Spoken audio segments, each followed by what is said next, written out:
Laura, and I can say as I stand here, it's so terrific to see so many of you. Many of us have been working with Laura since 2012 on a vision that really looked at the issue of inclusion and leadership and started to think about it in a transatlantic context in a new way.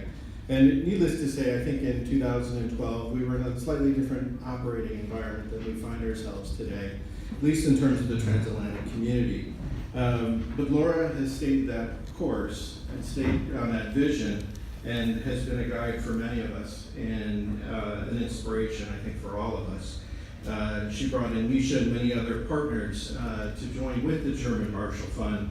And despite these more challenging times that we find ourselves in, which we're not just talking about the advancement of diverse people, we're not talking just simply about connecting diverse political leadership. We're actually really talking about strengthening these networks to be a bulwark against what seems to be a rising tide of hate and xenophobia. But this is not exclusive to any one part of the United States or to Europe. It is something that is running cross current within our societies, and we are well aware of that. And Laura, your leadership, I think during this period of time has been extraordinary.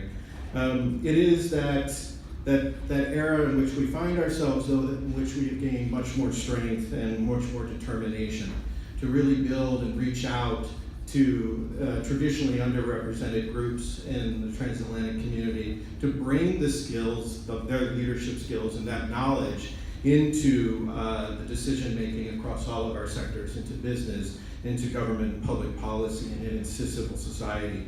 And I feel like we're making tremendous progress in building that network. In your packet, you'll see a thought piece that many of you have contributed to that talks about different elements about building this much more diverse network and what that means for our future. But what I do want to talk about is, just for a moment, is what is GMF's angle, if you will, on this and our view on this.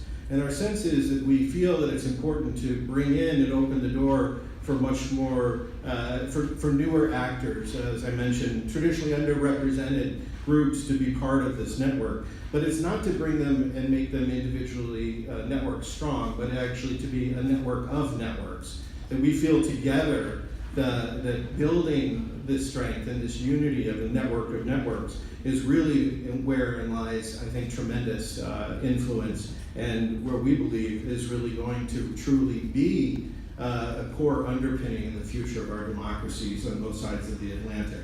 And for that, I'm really grateful to have each and every one of you here. That bridging of these different interests is critical to the work that we do. And in that thought piece that's circulating, I'm just so pleased to see so many different inspirations and perspectives on that project, and to know that it's owned and shared by all of you in this room and many others that couldn't be here today. But I do want to underscore something which Laura touched upon, is our belief at GMF is that our networks are organized for a purpose, that they are organized with a sense that there is a service that will be provided by the leaders in those networks, that we should be regularly evaluating and measuring our progress towards that purpose, and can we see some measurable results in our bringing ourselves together and in our service to others. In other words, are we moving the dial on equity? Are we moving the dial on inclusion? Are we moving the dial on strengthening democracy? And then lastly, that networks need to be regenerative, and that we, each and every one of us, play a role, as Laura pointed out when she had you stand, as alumni, as participants, as finding, sort of identifying new talent. We need to constantly be fulfilling that purpose of regenerating, bringing in the next generation, supporting the next generation, identifying talent.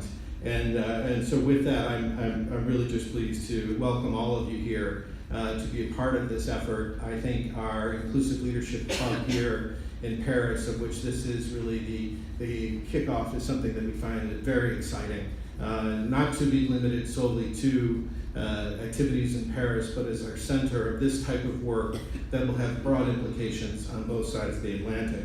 And without further ado, I'm really pleased now to turn this over to Deputy Chief mission with the U.S. Embassy, Harry Worcester. Harry?